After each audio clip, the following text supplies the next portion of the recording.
Check your mic. All right. Hello? Yep. Hello, everyone. Welcome. I see people still filling in. We have some seats around the room. Love to see a packed house.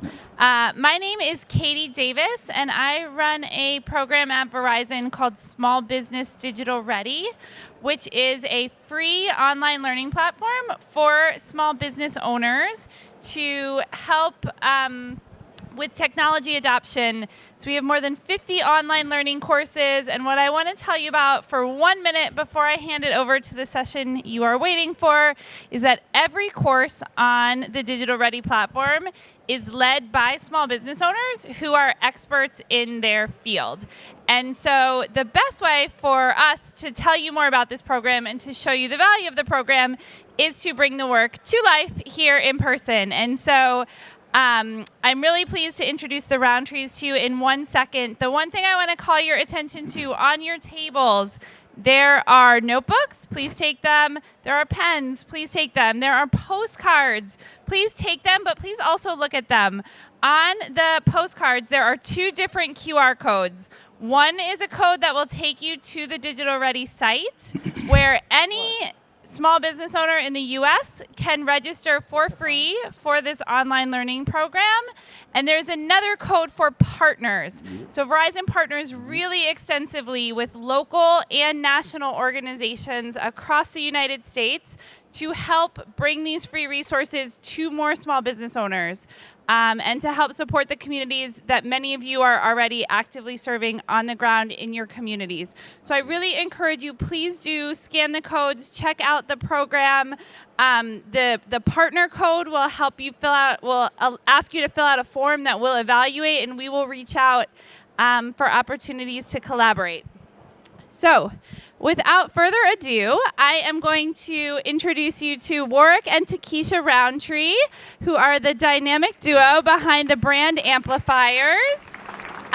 They are going to take you through an awesome dynamic in-person workshop, but again, this is the kind of content that you can find in courses and virtual workshops on the Digital Ready platform as well. Over to you. Thank you so much. Thank you, Katie. What's your name, man? What's your name? Stand up. Push that stuff to the middle, bro. Say, you need some room to take notes, so push that stuff to the middle. That's mine. So just push it out of your way. Get it out of your way so that you got room. I don't want to impede your progress.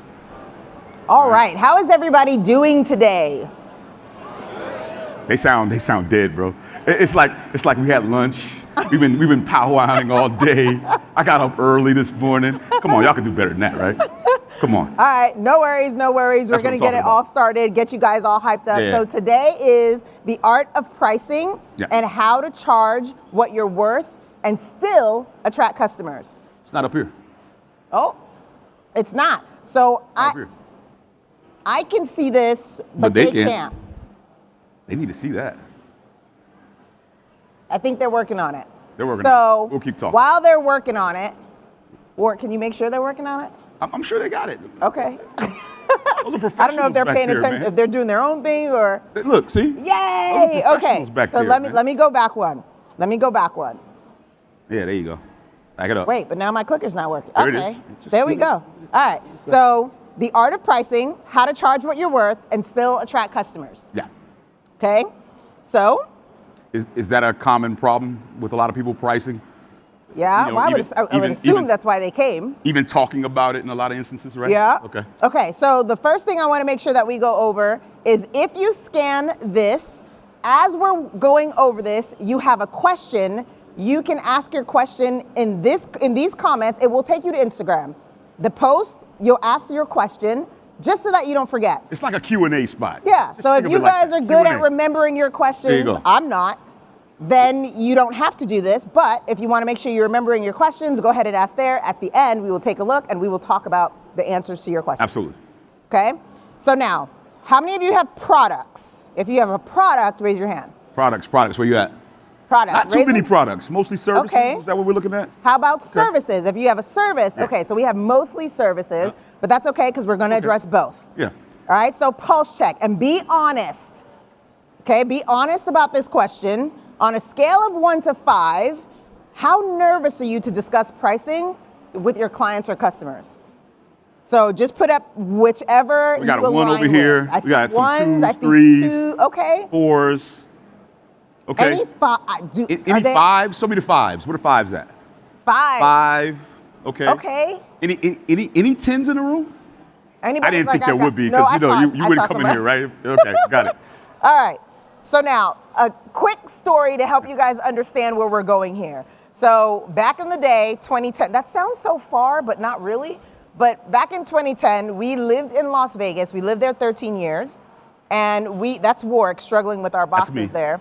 So we moved from Las Vegas to Washington, D.C. And I walked it all the way to DC. And No one of the problem. biggest things that we had to downsize, because in Vegas, if anybody's been there, Oh, man. homes are pretty large. You got space. Right? Got space. When we moved to DC, not so DC, much. not so much space. so So we much. moved from a large home and had to downscale to a very tiny space. And so we needed to have a garage sale. Yep. And during the garage sale, we had this really cool art piece. That's not the piece. It's just a representation Yeah, of the piece. that's not it. Not it. So we had this really cool art piece that we needed to get rid of because Now, we're we just trying to get rid of stuff. Yeah, we had a whole lot of art pieces. We used to do events, and that's how our whole branding and marketing thing happened. Yeah. Started out in Las Vegas. We did events, and we had a lot of artists that partook with it, in these events with us, right? So one of these paintings were left over. All the rest of them were gone, but one of them was left over. We brought some with us. The others were sold, but this one was a really big piece. And we just needed to get rid of it. It would not fit in anything that we were taking to Washington, D.C. There was no room. So this young lady stops because she sees the piece and she's like, oh my God, how much is that piece? I would love to have that. Warwick, who's excited to get rid of the piece, that's him, the stick man, that's it's Warwick. clearance right now, brother. It's clearance right now. We don't have any room or time. Get rid of it. Warwick is like, $20, it's yours. $20, you got it. And she goes, $20. Her face was disgusted. I thought you were gonna say like 200. That's okay, I don't want it anymore. And then I saw the Walks back of her away. head out of the garage. And she leaves. We never sold that piece, by the way. Okay, so she didn't walk away because it was too expensive, No. but because it was priced too low. Right. Have any of you ever not purchased something because you thought it was priced too low? Right? I think more people have. I don't think you really understand it, but yeah, absolutely. You bought, Nick just passed on it. It's priced too low. So that day, what we realized is that if your price doesn't match the Yeah. perceived value, then people don't trust the offer. Right. Right? No matter how good it is. I'm sure you've seen something that you thought that's too good to be true. It must not be worth much. Right. And so you walk away. So that moment at the garage sale stuck with us. Yep. And so it reminded us how often people undervalue themselves simply because they want to be chosen. And what we want to talk to you about today is not to be chosen, but instead to be trusted. And there is a difference. Okay, so we saw this continue to show up time and time again, especially in a most unexpected space, which is through our daughter. And so that's a story all within itself, happy to tell it. So when our daughter, Sierra, was 6 years old, she wanted to be a DJ. And we thought, girl, stop. Yeah. You're 6, that equipment is really expensive, and we don't have the time or the energy to invest in it, and we're not putting money into something that we can't make money back from. So let's take you to Toys R Us And I was a find DJ. something there. And I was a DJ fan. I couldn't teach this kid how to DJ. I can put her in front of YouTube. Not only that, we thought she's a girl. Right. She's 6. Right. Is anybody really going to take her seriously? And is she going to take it seriously? Right. Right. And honestly, a lot of people did not. And that was fine. Mm-hmm. What we taught ourselves in that time, though, going back to that painting, was that it's all about positioning. Right. Right? So not only is she 6 and she's a girl, but how much can we charge if Right. people don't take us seriously? And what does that look like? Right. So we branded her and we marketed her because she begged us to keep helping her to do this. We sat her in front of YouTube. And sure enough, by 8 years old, she was a professional DJ actually making money. Mm-hmm. Okay? And so we Still were like just... 8 years old, really? Come on. I know. And so we were just excited that anybody would ask us to DJ, right? Our 8-year-old is DJing, and we're going to schools. We're going to what? We were at the Vegas Reserve. We were at all the little festivals, the little things like that. And we did arts festivals in Vegas at the time, so she would do some of those things as well. So we took an offer from anybody who wanted to hire us. Yeah. Right? But eventually we realized something that we just didn't want to book her for any gig because those gigs first of all, they weren't paying enough. Right. Right? And you start to realize how valuable your time is and how much work you have to do to get a particular service or product. And you're like, yeah, especially when you start counting up the costs, right? Is this worth it for us? Right. Right? So we got more intentional and we repositioned her to appeal to a more corporate client base. And so brands with budgets, right? We like brands with budgets, don't we? And so visibility was important and the values that aligned with what she personally represented. Right. And so that became much easier. And so because a lot of businesses are very interested in culture, they're interested in youth and positive energy. So that became a very easy alignment. Right. So what happened next changed everything, right? Sooner or later, we're being asked for our presence at major sporting events. How'd you just skip right past the Annie premiere? That was red carpet, man. Oh, you want to go back to that? That was Will Smith and Jay-Z and Beyonce and all those people. That's all good. We don't need it. Okay, so then we started doing ads. She's worked with Lufthansa, Rogers Pearson, Yep. Uggs. Ooh, don't worry about it. Right? She's done promos for Abercrombie and Fitch. Have anybody know the TV show My Super Sweet 16? Anybody familiar with that show? Wait, nope, no, I refuse. Yeah, Okay. There's a All couple right. yeses in the crowd. All right, so We're we tired, actually man. have our own episode on My Super Sweet 16. Right. Right? And her Sweet 16 was MTV on. actually approached her. Right. We did not go to them. Right. And that's part of what this conversation is about, not being chosen, but instead being valued and trusted. And that takes targeting the proper client, understanding who your market is and who can afford your prices, right? So. Yep. And so we were even asked to go to the White House. And so we've actually DJ'd for the Obama family at least 3 times, maybe even 4. Again, specifically not because we were chosen, but because we were valued and trusted. Right. Okay? And once again, they found us. They found us. So same with McDonald's, same with Amazon. It just kept going and going and going.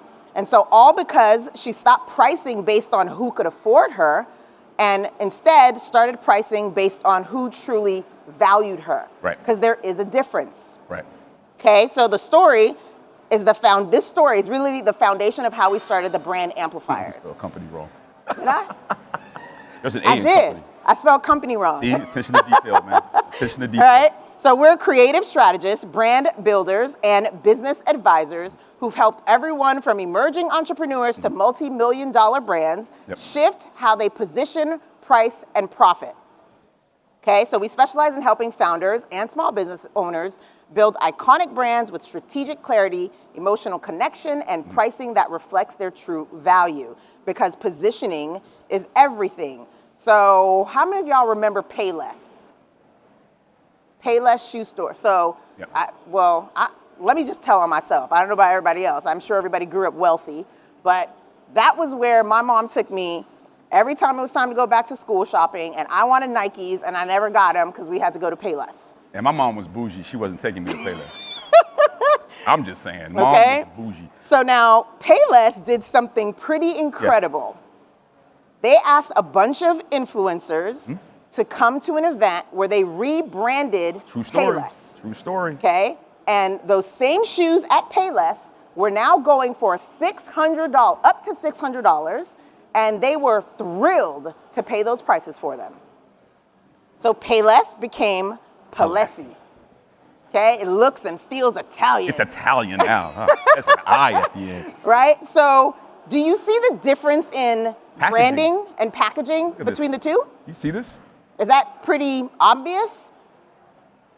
Right? So in 2018, Payless pulled off one of the boldest pricing pranks ever.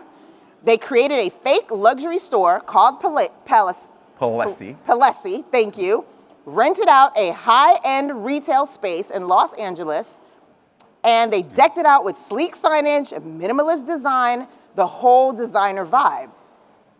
And they invited a group of fashion influencers to a private launch event. So So the shoes on display, regularly priced inventory, that usually was like $19.99 to $39.99, was now $600. Okay? Is this making sense so far about positioning? I need to see head nods so we know we're telling this story right. Okay. Okay? All right. So they raved about the craftsmanship, the premium look, the high-end feel.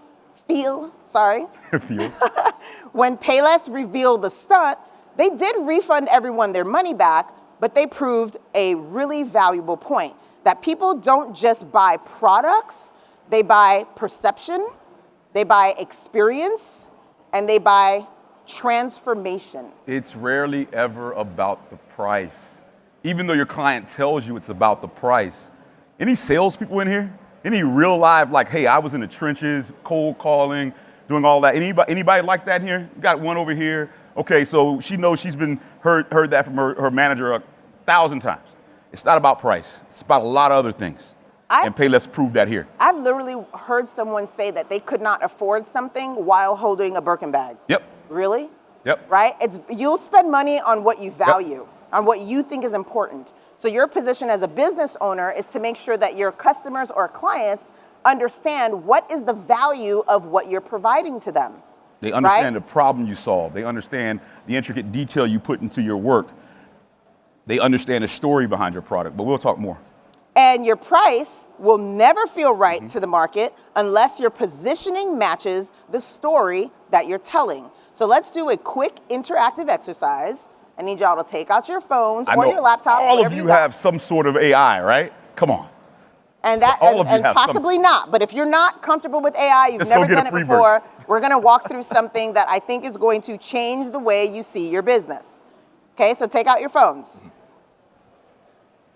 So you each also have a notepad and a pen. Yep. And I want you to write down. Use those. Who is your audience? And I'll give you a couple seconds to do that. Whatever it is that you do, whatever business you're in, who is your audience?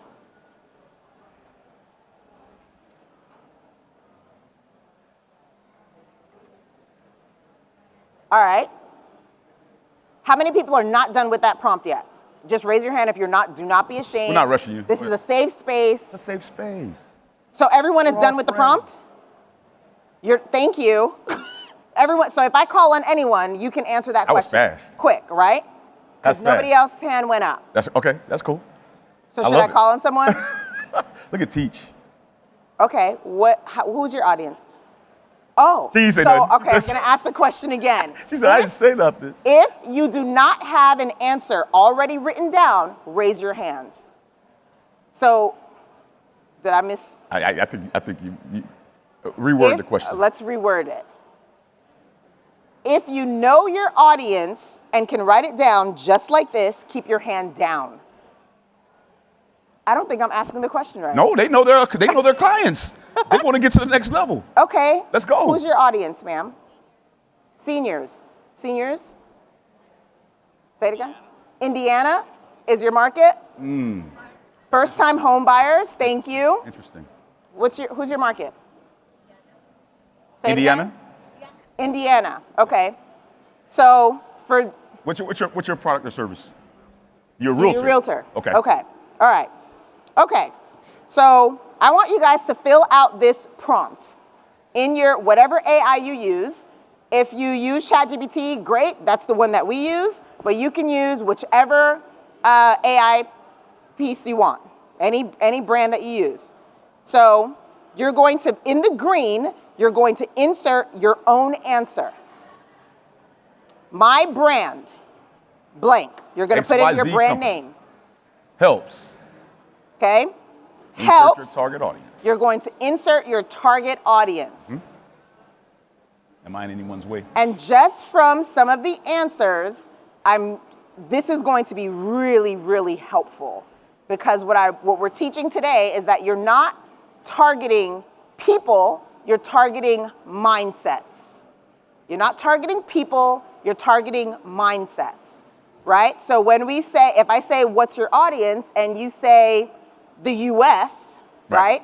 everyone who lives in the USA does not need or want your product, nor do they have the right mindset for your particular product.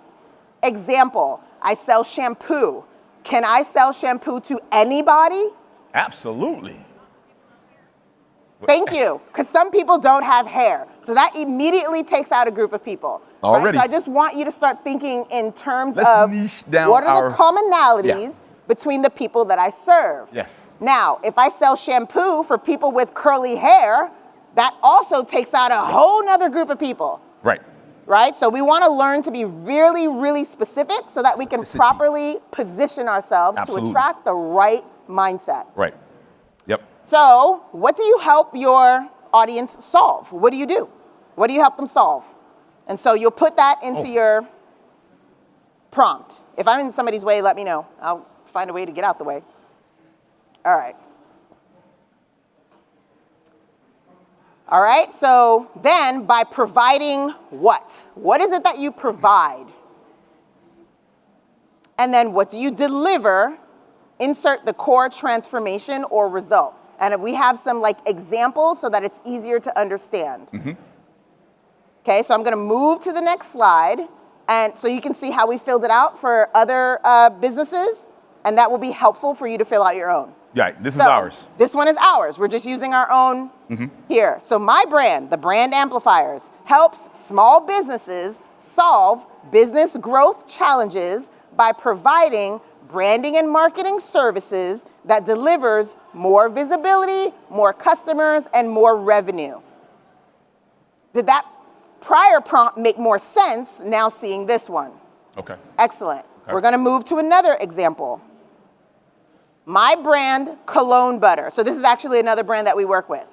My brand cologne butter helps men 23 to 55 solve. And so the reason I left solve here is because it may not make sense because it's not a way that we would write a sentence, but I needed you to understand what you need to put into that bracket.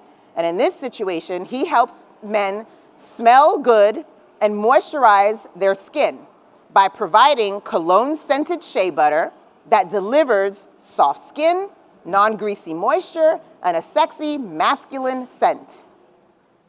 Does that help to bring it home even more how you're filling out your own prompt? Don't be as Don't be shy. afraid to If or shy something to, doesn't make sense, shoot up your hand and we'll answer. But that, and it's a whole nother lesson, masterclass or whatever it may be in regards to just niching down that target market, because there's a lot into that. You know what I mean? Niching is really, really, really important. But I don't want to jump into that now because we're on something totally different. But don't be shy when you're jumping into that portion when you're inserting who your target audience is to kind of cut back some more. Yep. Okay? Okay. So now back to the original prompt. My brand, insert your brand name. Helps, insert your target audience. Right. As specific as you can be. Don't be afraid that if you're not specific enough, just put down what you know for now. For now. Insert the specific problem that your client has or customers, or the specific desire. And then what is your product or service? What are your deliverables? Right. How do you want your client to your feel? product or your service. Right? That delivers. What should they get out of this? Right. Now you're going to ask ChatGPT, based on this, how can I better position my offer to charge more without scaring off my ideal clients? And you will be shocked what actually comes up. Now the key word here is ideal. Right? Because some of us, and actually we had this conversation yesterday with a group of folks who said, I want to price higher, but the demographic I currently serve is just not going to go for that price. Right? And so what do I do? And what you do is position yourself not for the people you already serve, but for the people that you actually want. So remember in how our first story, we were serving the whole community, going to schools. Everybody. She was getting $250. Backyard parties, festivals, grand openings, everything. We're doing everything, whatever we can get our hands on. Nah. So then we started positioning ourselves specifically for corporations and those who actually had real budgets. And so now that same DJ I'm going to say the price. Is that okay? You can do it. All right. That same DJ can make $12,500 for 1 hour of her time. Now, there are a lot of DJs that make a lot more money than that. There are. But there's a whole lot more that make a lot less. Right. So, right? yeah. So we're not talking about the $1 million DJs here, but we're talking about a very simple DJ who said, I'm going to properly position myself. Right. Well, we're the because she was 6. Right. So that we can attract a very specific client that we would prefer to work with. And because we repositioned, we went from $250 for 4 hours to over $12K for 1 hour. For a minimum of 1 hour. Big difference. All right? So who actually did the prompt? Great. All right. So does anybody want to share something? Do you want to share something? What do you want to share? Can we talk right here? Right okay. Here. I'd love to hear what you guys are getting. Absolutely. Yeah, sure. Is it on? Try it again. Hi. Is it on? Yeah. There you go. So my Oh, prompt. she's right in front of this too. Sorry. Go ahead. My prompt initially said mobile doctors helps working/busy people solve the issue of accessing timely healthcare by providing concierge medicine that delivers quality healthcare. And when I pulled it up, it gave me like 5 different things that I could change. Okay. It said that I could reframe the offer as a premium time-saving solution, package the services with tiered pricing, which is not something that we do in Barbados, use professional language and lifestyle branding, leverage trust signals, and bundle for business use. So it wants you to hone in your voice, of course, because you're talking to a certain audience. So we have to capture who that audience is. We have to understand their love language. We have to understand how to talk to them. So that's one thing they're telling you to do. I know you're going to say some more. I mean, you brought up a key one. No, that was amazing. Thank you for sharing that. Absolutely. Appreciate that. Thank you for sharing that. And I'm really curious, for those who actually did the prompt, are you seeing things that you had not thought of before? Or maybe you thought of it, but didn't think it was a legit way of doing business. Right. Or it could be that this is completely brand new to me, right? You may get a couple of responses that you're very familiar with, but there's something that we say all the time. Knowledge is like paint. Yeah. It does you no good if it's not applied, right? So sometimes we know something, we know we need to do something, but we haven't actually applied it yet, okay? So 3 pricing frameworks, right? So we'll get to that part. The first part, price based on value, not time. How many of you charge by the hour? I'm just curious. Just curious. Who charges by the hour? Charge by the hour. Charge by the hour. A couple charges by the hour. No? All right. Okay. We got a few products in here, so of course they don't charge by the hour. Yep. And again, this is a safe space. There's no judgment here. Yeah. But just for the purpose of conversation and so that we're all understanding and moving in the right direction.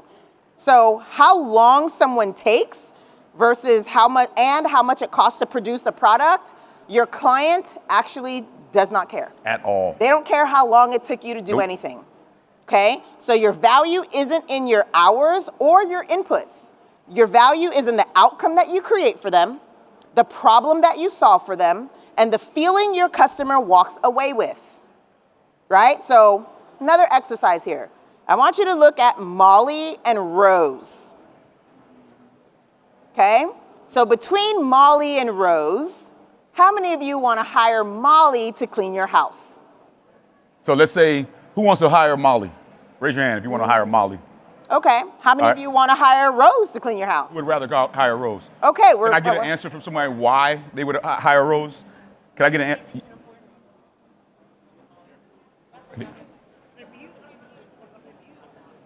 It's going to come on. They got you. It's value for the time, though. Still time. See, I'm a little confused by what you're saying. Okay. Only in that, it's really value for the time. $75 an hour but only 2 hours, and I got this fantastic cleaning. Okay. That's okay. That's exactly what we wanted you to think and see. Right. So we're very glad that you're asking that question, because a lot of people probably feel the same way. But what I want to know now is, especially since you raised your hand about charging about the price, charging based on your time, right? So let's say So Molly takes 6 hours and she only charges $25. So now if Rose, who's better than Molly is at this business, were trying to compete with Molly and said, I'm gonna also charge $25 because my competition is charging $25, how much will Rose make? Yeah, right. So I understand that piece. Right. I guess what I'm saying is I'm part of a lawn mowing, lawn care business. And the pricing model we use right now is simply, perhaps incorrectly, I'll freely admit, that's why I'm here. But how long does it take us to do it? What's the wage of the employee? How do we mark that up? And yet still stay competitive in the marketplace. Right. We have certain things that we do for clients, and we know that that put us a step above. Okay. And so, to be honest with you, it's not me that's the hesitant party. It's actually the owner, which is my nephew. Okay. Gotcha. Understood. That's fair. He does not like talking to clients about pricing, and Yeah. I am trying to teach him How to to do talk. that. So I'm trying to get some tips from So- you Understood. guys. So he was explaining for that they run a lawn mowing business. So obviously, every lawn is not the same size, right? You can convince me more easily to purchase your service if for this many square feet or for this, a 10 by 10 versus a 20 by 30, I understand that that's two different prices because it will take you longer. However, what they're buying is the outcome. Right. And so if you price it based on the size, then you can have tiered pricing. Yep. If your yard is this size, it's this cost. Up to this size, it's this cost. Up to this size, it's this cost. Mansion size, it's this cost, right? And everyone has an idea of where they stand. I live in a mansion, so this is what it's going to be. Right. Because if I can hire someone else who has a bigger team and it takes them less time, I will hire them. So I'm not buying your time, I'm buying the result. Is that making sense? Head nods, making sense? Did that bring make that sense? home anymore? Is that bringing it home a little bit? Okay. All right, so you don't want to be punished That's what I for was gonna doing say. really, Exactly for what I was being gonna really good at what you do. Yeah, because some of you are super freaking good at what you do. You know what I mean? Whether it be tech stuff or whatever it may be, you may do something that takes you an hour or 2 hours that it takes the next guy 8 to 10 hours to do. Why should you get paid less? Right. There's no reason 100%. you should be competing with that person on that front. There's no reason you should be being penalized because you can knock it out. Right. We tell people all the time, say, I have a guy that comes up to me and he wants to, a subcontractor, whatever, and we're working together. I have a price set for my project. I don't care if that guy's out there spearing sharks, jumping off of buildings, doing whatever. As long as I know that he's back and it's on time and I got what I paid for or more, I'm a happy guy. So a lot of you, what you do is you would take and micromanage that individual. That individual doesn't need micromanagement. You set a price and you pay that price and that person delivers. Not only that, let me ask you something. Be honest with yourself. How many of us worked the 9 to 5 before? Okay, so a lot of people in the room. And your employee pays you a certain amount by the hour. I'll just throw out $25 an hour. You get paid to do something. $25 an hour. Right. Can you honestly say that for those 8 hours, you were doing everything that your boss was hired you to do? Right. Right? Right. You weren't looking at stuff on the internet on your own. You Yep. weren't trying to finish a home project. Taking a You smoke weren't, break. Like, in all honesty, taking a smoke break, whatever even though you it don't is. smoke. Yeah, go ahead. And the purpose of me bringing that up is because if you did it, if you hired me to do a logo for you and I charged you by the hour, how do you validate the amount of hours that I'm putting into it? You can't. It's not even possible. I can tell you that I worked on something for 40 hours and it took me 12. How would you know the difference? Right? So think of it in those terms as well. The reason a lot of people still charge by the hour is because that is what we're used to. Many entrepreneurs come from a 9 to 5. That is how we valued ourselves. I used to get to pay 25. Now I'm going to charge 40. I feel amazing. Right? So let's go back to, now we're in framework 2, which is don't sell to everyone, price for the right ones. Okay, so trying to be affordable to everyone will keep you broke and burnt out. So when you speak directly to the right niche, you attract customers and clients who aren't, number one, comparing you to everybody else, right? I don't want to be compared to everybody else. And number two, who expect to pay more, right? They're paying more for the value that you provide. If someone, back to the lawn care, if someone really doesn't care about what you do and how you do it, they're likely going to go for the cheapest. That's not what you want. So what else are we selling to them outside of price? And so you want to attract the right type of customer. Right. So here's a framework that we did we talked about cologne butter a little earlier. So we did this framework for him because he was selling to everybody. And this bottle here costs, this container, $45. $45. And that's a lot for an 8-ounce container. If you're used to buying shea butter or cocoa butter for $5, why would I pay $45? Right. Right? But the difference here is positioning. And remember earlier I said you don't market to people, or you don't position for people, you position for mindsets. So the mindset that we shifted to for this product is men who take their self-care as a priority. Absolutely. That's not every man. Yep. Right? So someone who prioritizes their self-care and they purchase other like products are more likely to buy this than the general man who's going to buy it for $5. There is a difference. Right. Okay, so when we did that framework with him, this is his exact quote. Things have been going great. Sales have been increasing around 25% each month. We started with him in November of last year. And it's been increasing since our consultation, and February is projected to be the same. And so since then, so here we go, positioned him to target men who prioritize self-care, premium scents, and luxury personal grooming. So his sales since November have jumped 200%, right? Just off of positioning.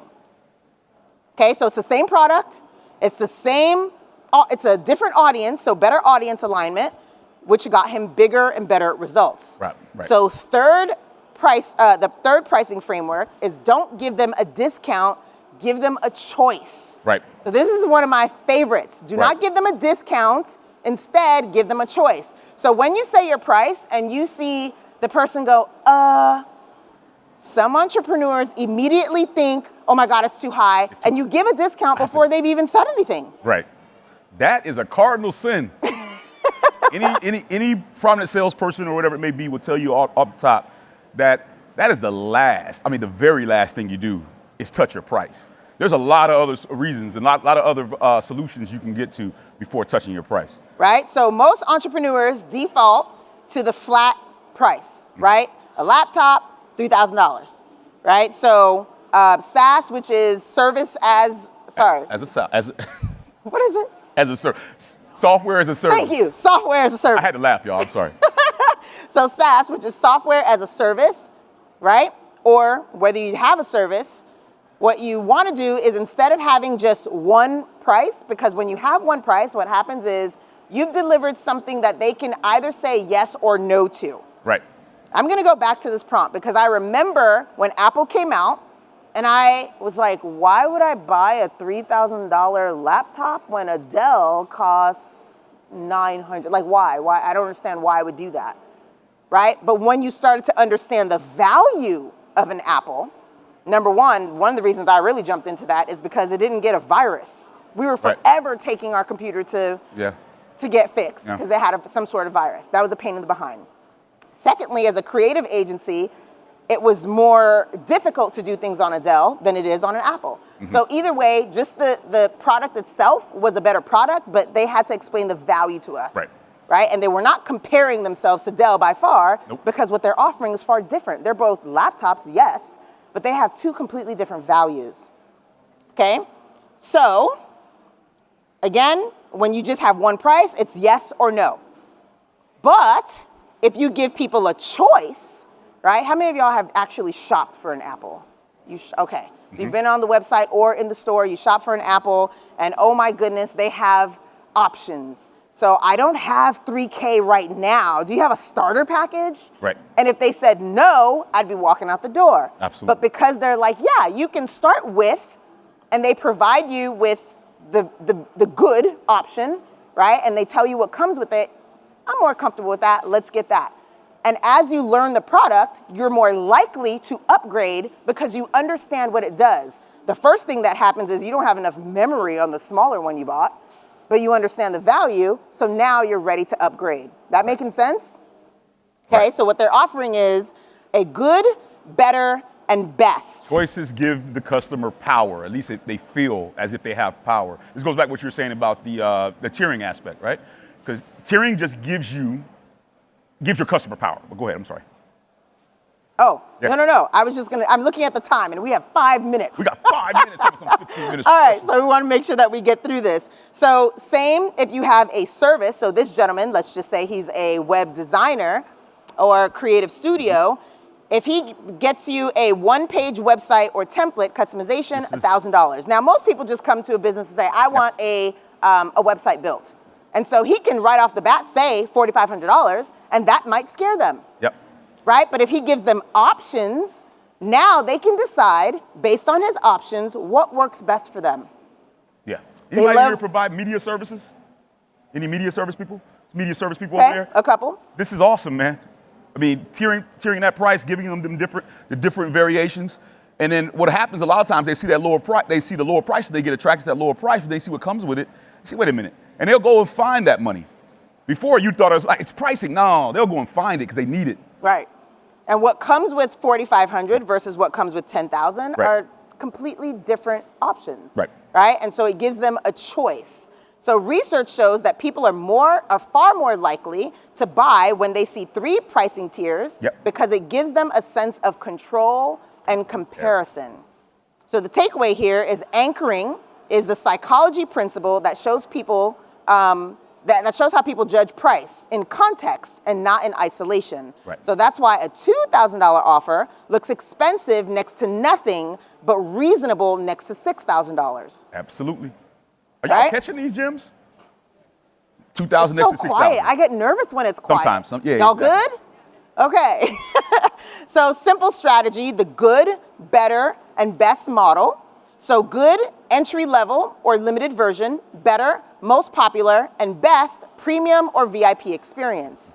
And so many of the companies that you buy on a daily do this, and you probably just never noticed. So this model lets you anchor high, increase your average transaction value, and give buyers options without lowering your price. So your favorite perfume comes in several sizes, right? You go in, and if it was just $300, you might go, just walk away.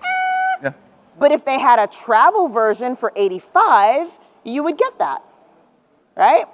Same with things as simple as Cheetos, okay? This model lets you anchor high, like we've talked about, increase your average transaction value, and give your buyers options without lowering the price. So you've seen chips. They come in different sizes, right? And you choose based on what you want, what you can afford, but you have options. Yep. If it was just one size, you probably wouldn't get it for whatever reason. Right.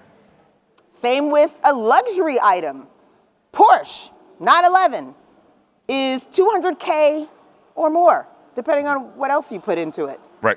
Right? So that's their best option. But Porsche actually offers a more affordable option for those who want a Porsche really bad, but they don't have 200K. Right. So they have other options. You can get an 80K, you can get a 60K. So they also offer good, better, and best. Okay, so even luxury companies do it. Lots of them do.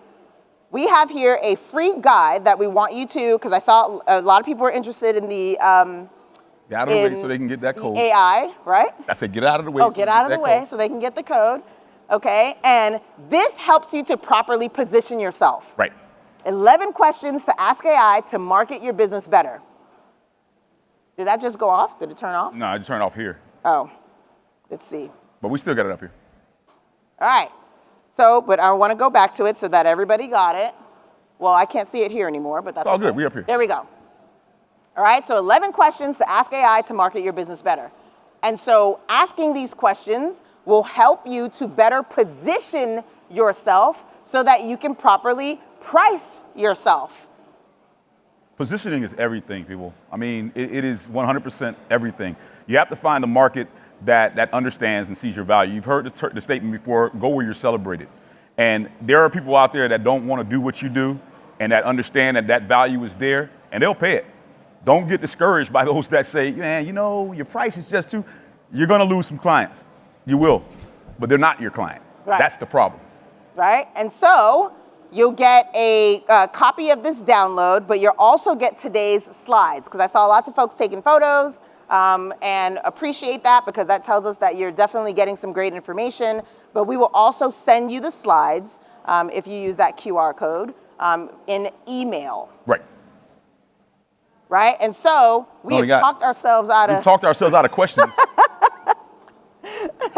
But if you have the very first QR code, ask us anything, and we do reply to everyone who asks a question. Yes. Katie? Uh-oh. Can you guys hear me? It's coming. There it is. All right, there it is. I think that's the overtime. I was like, it's counting up and good. telling us that we are overtime. Okay. I believe. So we will let you all go to the next session. I know the Mark Cuban session is at 4 on the main stage. Thank you so much again to Warwick and to Keisha. Thank you guys for being so have attentive. a great day.